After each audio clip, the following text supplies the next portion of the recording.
Hector Berlioz was born on December 11, 1803 at La Côte-Saint-André in southeastern France. His father was a physician and married to a daughter of a lawyer. They had 6 children. Hector was the eldest. Following the closure of the local seminary, his father took charge of Hector's education. His first love was a pretty 18-year-old girl, Estelle. When he visited his relatives, she inspired him for writing music. He learned to play flageolet, then took flute and guitar lessons, but he never studied piano. With Catel's treatise on harmony, Hector tried to compose some pieces, but at his parents' insistence, he enrolled at the School of Medicine of the University of Paris.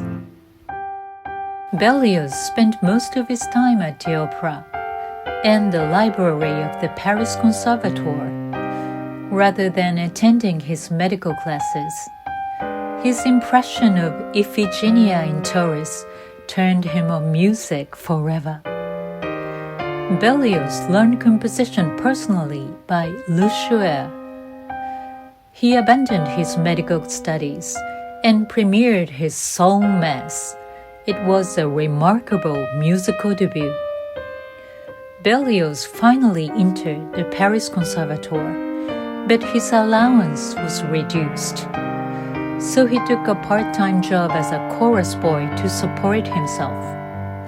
But Berlioz came down with a quinsy sore throat. He seized a penknife, lanced the obstruction safely. He had a narrow escape. Same year, it was love at first sight when he saw an Irish actress, Harriet, performing the role of Ophelia. Berlioz was also inspired by Beethoven and Goethe's Faust. These 3 artists became his inspiration. Meanwhile, 4 times Berlioz competed for the Prix de Rome. In 1830, he won the first prize. Berlioz became engaged to a 19-year-old pianist, Camille. Then he completed the Symphonie Fantastique and premiered the new symphony and invited Harriet, but she did not come. But the concert was a great success. Berlioz met Liszt for the first time at the concert.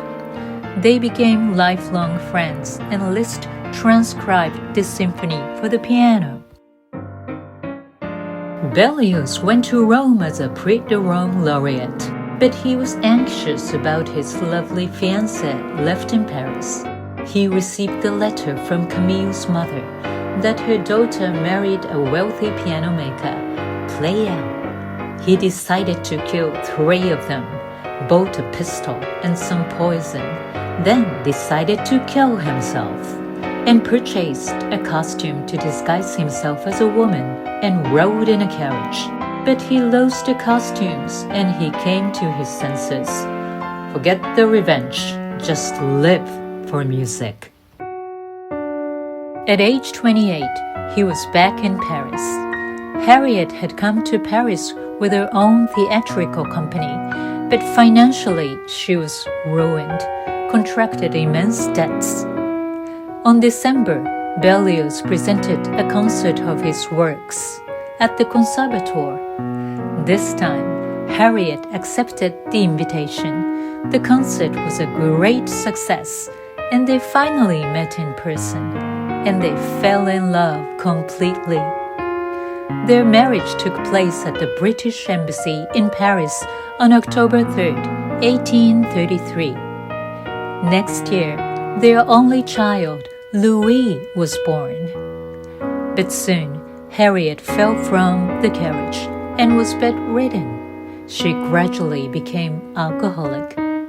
Around the time, he was busy writing music review for paying debts of his wife. He continued writing throughout his life and later published his memoirs.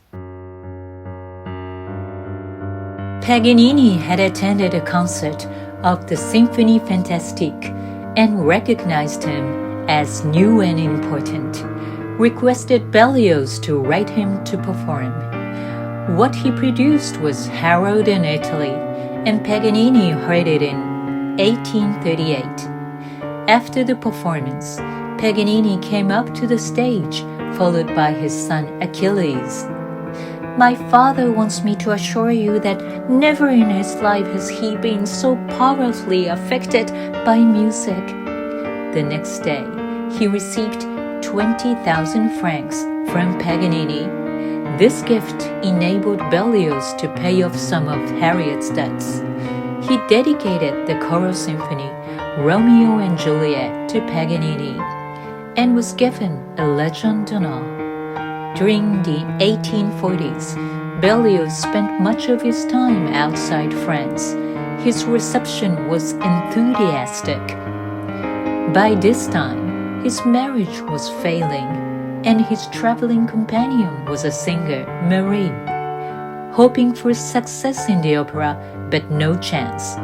The domestic situation had hopelessly deteriorated.